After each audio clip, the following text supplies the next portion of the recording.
अभी 10 दिन पहले ही प्याज निर्यात पर लगे बैन को हटा दिया गया। पिछले 10 दिनों में 22,000 मैट्रिक टन से ज्यादा प्याज का निर्यात हो चुका है। कांद्याची निर्यात बंदी आम्ही उठवली, माझ्या भावांनो फसवी उठवली।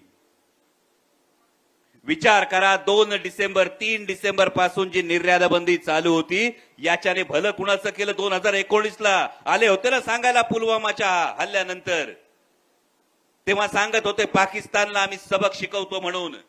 माझ्या कांदा उत्पादक शेतकऱ्यांनी याचा विचार केला पाहिजे की या संपूर्ण निर्यात बंदीच्या काळामध्ये जागतिक बाजारपेठामध्ये, मिडल ईस्टच्या बाजारपेठेमध्ये पाकिस्तानचा कांदा, जेव्हा तुम्ही 700 रुपयांनी कांदा घालून रडत होतात ना, पोरांना डोळ्यातली आसव दिसू नये, बायकोला दिसू नये, नवऱ्याच्या चेहऱ्यावर किती टेन्शन येते म्हणून बाईंनी डोळे पुसून जेव्हा घरात शिरत होता ना 700 रुपयांनी कांदा घालत, तेव्हा पाकिस्तानचा शेतकरी 45 आणि 50 रुपयांनी कांदा घालत होता।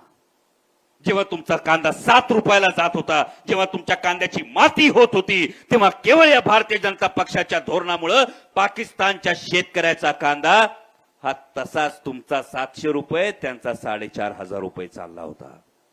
हे मोदी सरकारला विचारायला पाहिजे। कंबरड तुम्ही पाकिस्तानचं मोडणार होते, पण कंबरड मोडलं तुम्ही आमच्या कांदा उत्पादक शेतकऱ्याचं मोडलं।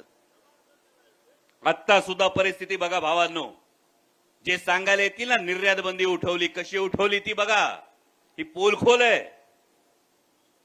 निर्यात बंदी उठवत असताना आधी गुजरातच्या शेतकऱ्यांचं भलं करायचा प्रयत्न केला, त्यानंतर $550 पर मेट्रिक टन, टनावर $550 हा चार्ज आहे, त्याच्यावर 40% निर्यात शुल्क आहे। हे झाल्यामुळे झालं काय जागतिक बाजारपेठेत? तुम्हाला वाटलं होतं पहिली बातमी आल्याबरोबर निर्यात बंदी उठली, आता परत चाललो आपण 2000 कडे येईल, 2400 येईल, वाटलं होतं का नाही? का झालं नाही भावांनो, हे समजून घ्या। कारण $550 टनावर तुमच्या बोकांडी टाकले, त्याच्यावर 40% निर्यात शुल्क आपल्या बोकांडी टाकलं। परिणाम काय झाला?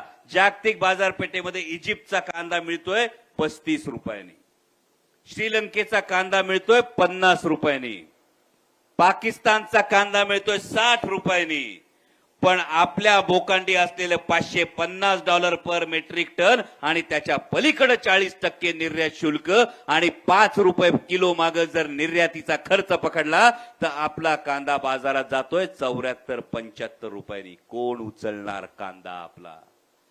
त्यामुळे सांगताना जे कोणी येऊन सांगतील निर्यात बंदी, तेव्हा लक्षात ठेवा, निर्यात बंदी उठवली ही फसवी उठवली, पुन्हा आपलं कंबरड मोडणारी ही निर्यात बंदी उठवली आहे। आणि म्हणून हा फरक बघा, डिसेंबर पासून आक्रोश सुरू आहे, त्याच्या आधी ऑगस्ट मध्ये 40% निर्यात शुल्क लादलं, 3 डिसेंबरला निर्यात बंदी केली।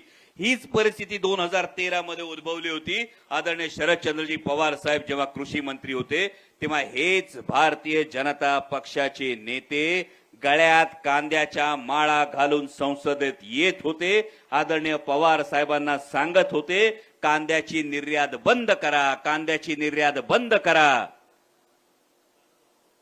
2024 आणि 2013 निवडायचंय काय ते बघा भावांनो। 2013ला जेव्हा भारतीय जनता पक्षाचे नेते सांगत होते कांद्याची निर्यात बंद करा,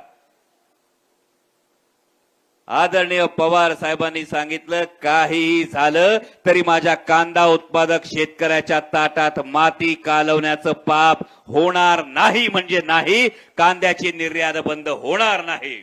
आणि ही भूमिका आदरणीय पवार साहेबांनी घेतल्यामुळे आपल्याला काय परिस्थिती मिळाली, आपल्याला काय भाव मिळाले हे आठवून बघा। आणि 2024 मध्ये 2023 मध्ये निर्यात बंदी केल्यानंतर आपल्या ताटात माती कालवण्याचं पाप कोणी केलं ते बघून घ्या।